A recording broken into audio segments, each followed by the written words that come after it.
Patrick, de où vient la volonté de prendre un gros nom? Et est-ce que la montée en welterweight est un choix de ta part ou c'est parce que le plus gros nom disponible était dans cette catégorie-là? Pour un main event, ils veulent un UFC vétéran et nous, on veut un UFC vétéran. Et donc à ce moment-là, la recherche, ça a été sur l'UFC vétéran. On a eu plusieurs noms sur la table et on n'a eu que des refus en lightweight. Donc on a eu pas mal de noms qui ont été mis. Il y a plein de médias qui ont repartagé et chaque fois, ça ne s'est pas fait. Et moi, de mon côté, j'avais dit oui. Donc du coup, on a attendu. Et ce qui a été retrouvé à la fin, ça a été Danny Roberts en welterweight. Et je suis monté de catégorie du coup.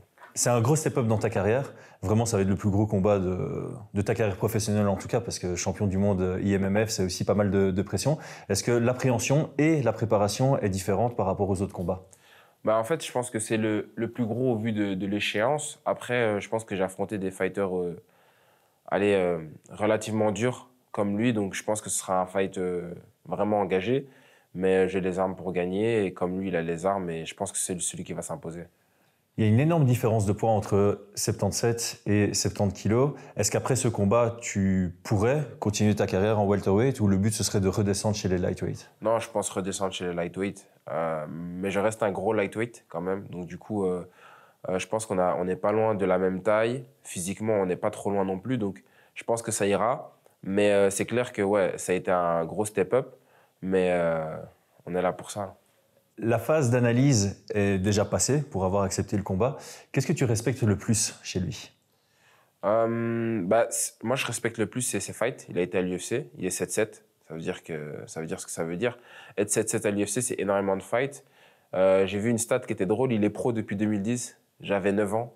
Du coup, c'est assez marrant. Mais ouais, c'est un peu ça que je respecte, son expérience. Moi, j'y vais pas. Je l'estime beaucoup. Et c'est avec beaucoup de respect que je prends ce fight. Et c'est avec beaucoup de respect aussi que je suis déterminé à terminer dans ce fight. J'ai posé les deux questions, celle que je viens de poser et la suivante, je l'ai posée à lui et à toi. Qu'est-ce que tu penses que lui respecte le plus chez toi? Je pense qu'il me voit comme un jeune. Du coup, je pense pas vraiment qu'il me voit comme un défi réellement, mais plutôt comme un jeune qui essaie de monter. Mais moi, en tout cas, je le vois comme un mec qui est très expérimenté et très fort. Du coup, je me prépare vraiment dur pour lui. Pourquoi est-ce qu'il ne doit pas te sous-estimer? Parce que ceux qui l'ont fait avant lui en ont payé les pots cassés. J'ai beaucoup apprécié ton interview après ton combat au PFL Paris, où tu t'es complètement ouvert sur le stress que peut ressentir un combattant. Ici, tu es clairement le combattant qui ramène le PFL à Bruxelles. Tout est sur toi et tu es le combat principal. Comment est-ce que tu vas gérer cette pression? J'ai toujours eu ça sur les épaules et je pense que c'est la marque des fighters qui sont destinés peut-être à de grandes choses. On va toujours te mettre cette pression sur les épaules. Tu dois vivre avec, dormir avec, manger avec, combattre avec, toute ta vie. En fait, tu dois la déjeuner, tu dois la bouffer, cette pression, tu dois t'habituer avec elle, ça doit devenir ta meilleure amie. Ça va vraiment devenir ta meilleure amie. Elle est là, il y a des moments où vous disputez, donc c'est plus dur, et il y a des moments où c'est plus simple. Quel est ton pronostic pour ce combat et comment est-ce que tu visualises le combat se dérouler? Je vois un combat engagé. Ça veut dire que je vois un combat, il y aura des échanges. Je pense que ça va être ça. Et moi, mon but, de toute manière, c'est de toujours trouver la faille et terminer le combat. Après, dire un pronostic ici, je ne peux pas le dire.